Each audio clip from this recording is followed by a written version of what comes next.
So, since I've been coming here the last year and a half, I've heard frequently the term revitalization of our church. Well, what does revitalization mean?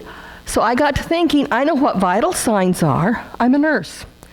The first thing you do when you go to the doctor's office is they take your vital signs. Temperature, pulse, blood pressure, respirations, and they've added a fifth one, your O2 saturation. So what are the vital signs of a healthy church? Temperature might relate to the building inside the temperature, but we know that the church is not a building. This building is the shell around our church, which provides us a place to meet. But the church is those of us sitting in here together, worshiping together, praising God together, learning and growing together. So what makes a very healthy church? Well, the first thing you're going to see when you go in is how many people are in there? Do they comprise every generation? Are they all senior citizens? A growing, vibrant church will have their elder seniors, they'll have their empty nesters, they'll have families, they'll have teenagers, they'll have young children, and they're all part of the body of Christ. Without a growing down in younger age, the church cannot grow, because all those of us that are white-haired and seniors are not going to be around that many more years to keep the church sustained. So revitalization must include, how do we appeal to younger people? How do we get our next generation and the generation of that interested in our church? One of the churches that still is growing in our world is one that every member of the church has a job within the church. Anyone from 12 years of age on up has a job. It may be to visit other members of the church as their teacher. It may be to provide meals for those that are sick or grieving. It may be to serve communion. But each and every member of those churches has a job. And that makes them be involved in the church. It makes them feel a part. How many of you have a job in the church? There's a lot of hands up, but there's a lot that are not up. How many of you, if asked to do something, would like a job in the church? So we need to be sure each and every member, when they come to our church, is asked to participate in some way. Maybe it's to be a liturgist once every 2 months. Maybe it's to be communion servers. There's just all kinds of things that can be done. The second thing you look at for a church is, do they reach out to others? Yes, we have some ministries we're very good at. We're very involved in Family Promise, which Liz talked about this morning. We work at the soup kitchen. We go to the food banks. But what do we do in our own neighborhood? What do we do for the people in our financial strata?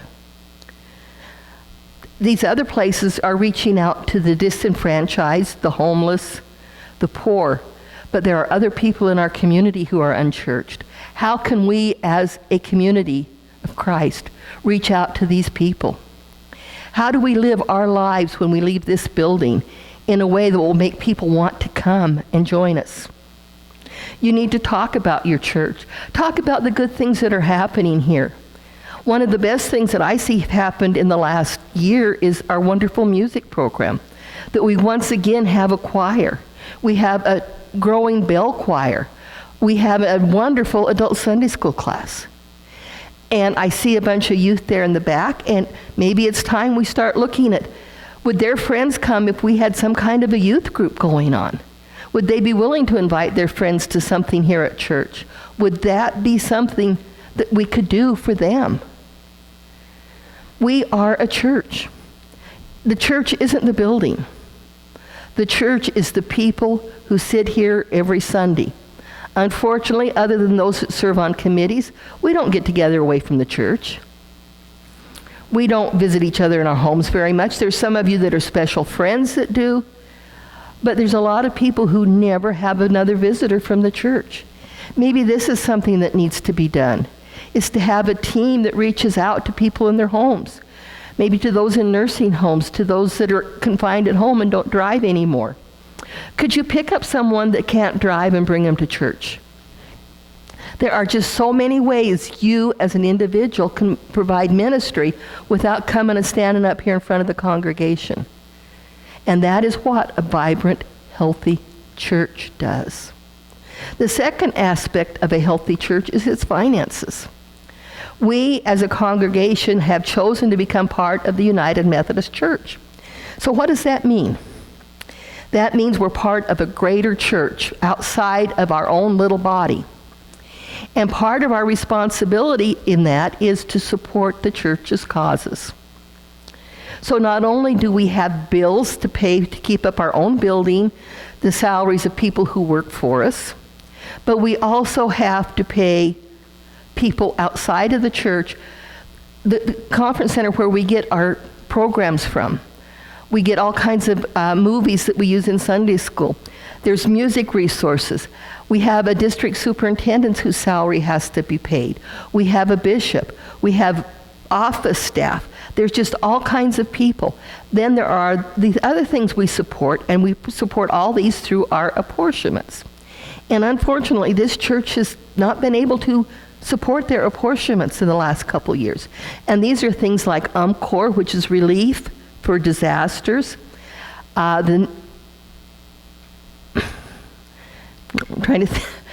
There's a college fund. What's the name of the? Black College Fund. There's just all kinds of things that we are called upon as United Methodists to support.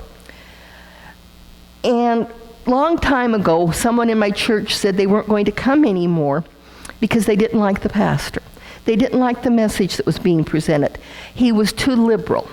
So they weren't going to give any more money to the church, and they weren't going to come anymore.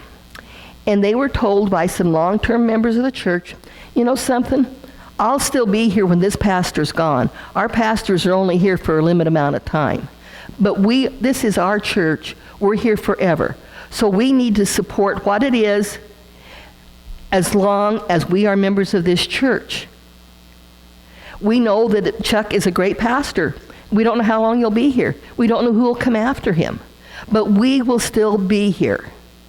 And so it is our responsibility to make sure that we are a healthy church for whoever comes after. We really need to think very seriously about what we can do for the health of our church. And I know I'm just married. I can't afford to give a lot to the church, but I try to give through my service, through my prayers. And for those who can, sometimes that's all they can do is service and prayers. But for those of them who can give more is asked, and more will be given to them in the end. We all will be with Christ in the final days.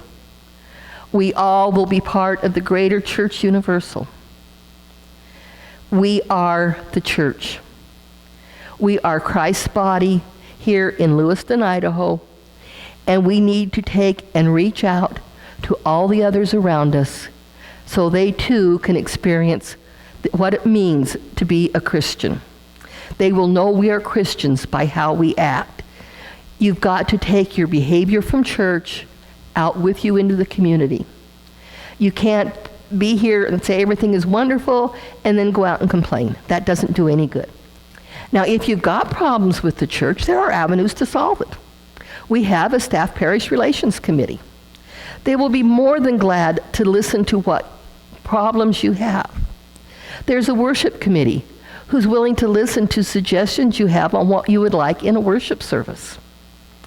If you can't get answers at the local level, you can talk to your district superintendent. But please, just don't gossip about people. Don't complain behind their backs. Let them know what you don't like. But don't do it in a way that hurts your fellow Christians. And I know this is a very short message, but I thought this is what I've been called to preach on for the last 3 months. I've tried several different topics, and I always come back to this, that I needed to talk about how we are the church. It's not our building. Our building is beautiful. We're lucky to have it. But we are more than a building. We are a living, breathing church. And this is food for thought.